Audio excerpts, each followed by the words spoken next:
Ever since I made this channel, I've always wanted to make a video about Hunter x Hunter, but I didn't realize the AJ obstacle that would be waiting for me ahead. This man had already made so many videos on the series regarding various topics that it was a massive struggle to even find an original topic to talk about. But after researching a while and being a massive fan of high fantasy, I decided to talk about a topic that One Piece haters are probably tired of hearing by now: world building.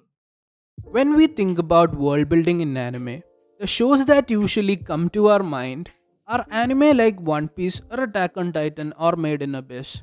If you're less of a shonen person, then it'll be shows like Technolize or Legend of the Galactic Heroes. Hunter x Hunter rarely comes up in conversations related to world building. Hunter x Hunter is more so known for its theming and character work in a fantasy world. The world itself lies in the background without much exposure or focus to it in the story. But that doesn't necessarily mean that the world building is lackluster, right? So, is Hunter x Hunter's world building actually good? And if so, how good is it compared to other fantasy and sci fi series?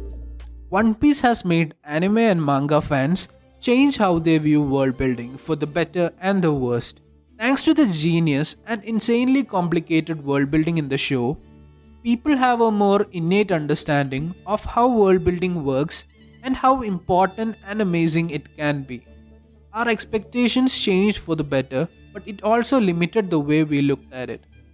World building comes in different ways, and it's easier to understand it by classifying them into soft world building and hard world building. Hard world building is a type of world building where there's a heavy focus on the lore, the history, the culture, the geography of the world. An example of this type of world building would be something like The Lord of the Rings and One Piece. This is what a lot of fans see as proper world building. Soft world building, on the other hand, is a world that acts as a backdrop to the themes and the characters, where the rules of the world and the inconsistencies aren't properly explained, and a lot of the world building is abstract in nature. Spirited Away is a good example of it.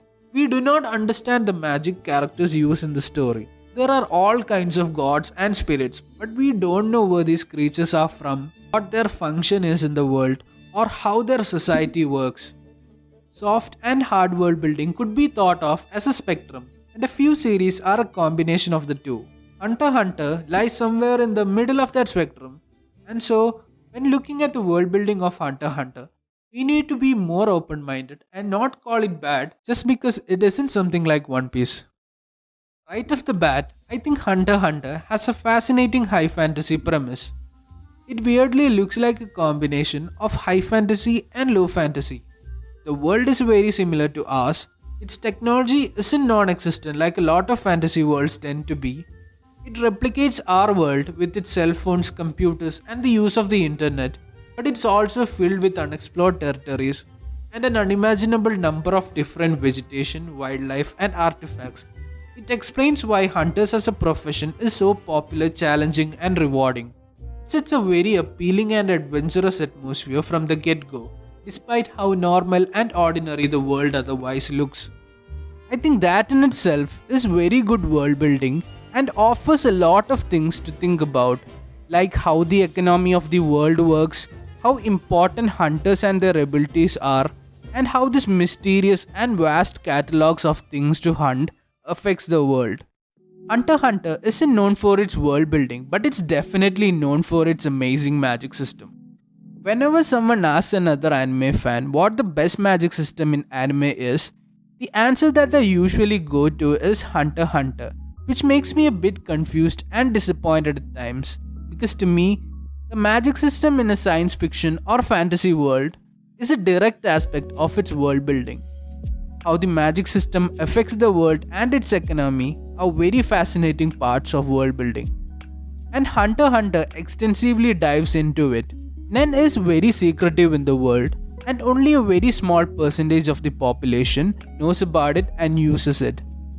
A very small percentage of the population has a much better advantage at succeeding in life than pretty much everyone else, as Nen isn't strictly being used only for fighting. It could be applied to any profession. They could be used to create all kinds of products with very high quality, to create forgeries and to spam others, in art forms like paintings or video games to make them more appealing and special.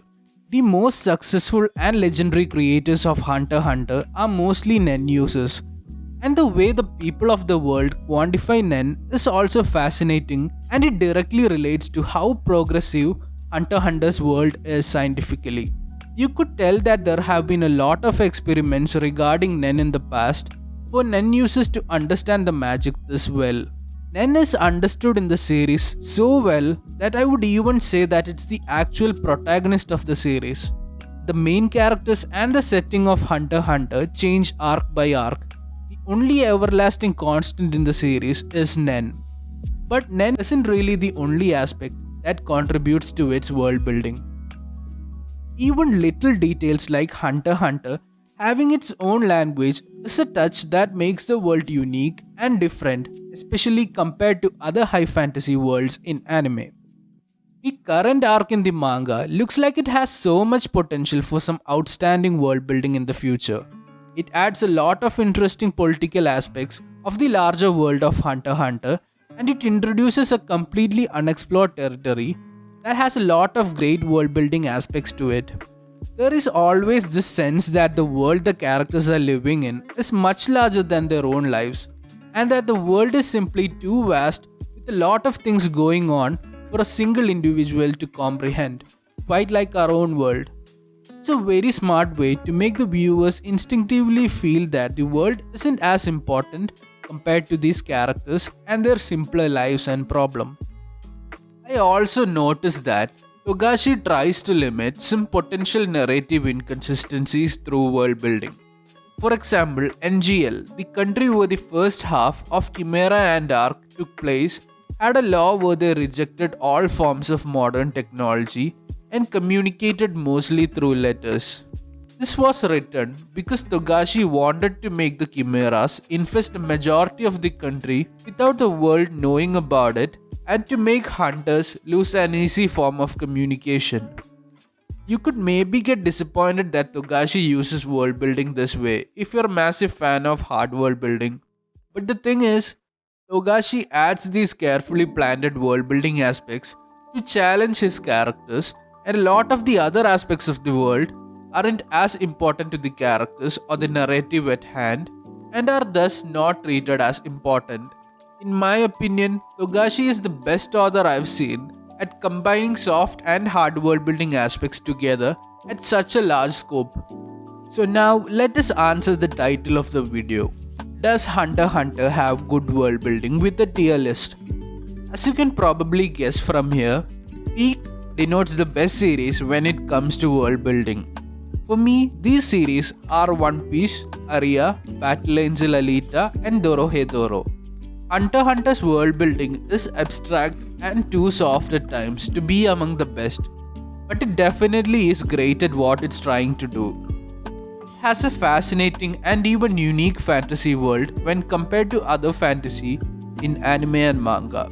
There's careful attention to detail on the little things of the world that makes it so alive and open enough for us to think about how the rest of the world and society works. Nen is a flawless magic system that ties into the world building perfectly. So I'd say Hunter x Hunter has some pretty great world building, and I'll put it somewhere around the A tier. I hope you guys enjoyed this video and took away some interesting things from it.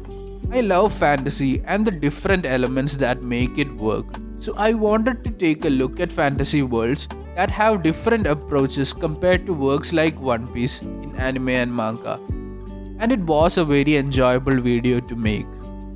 Togashi is a master at creating worlds form in the background, and it felt like an honor to talk about his subtle and nuanced world building.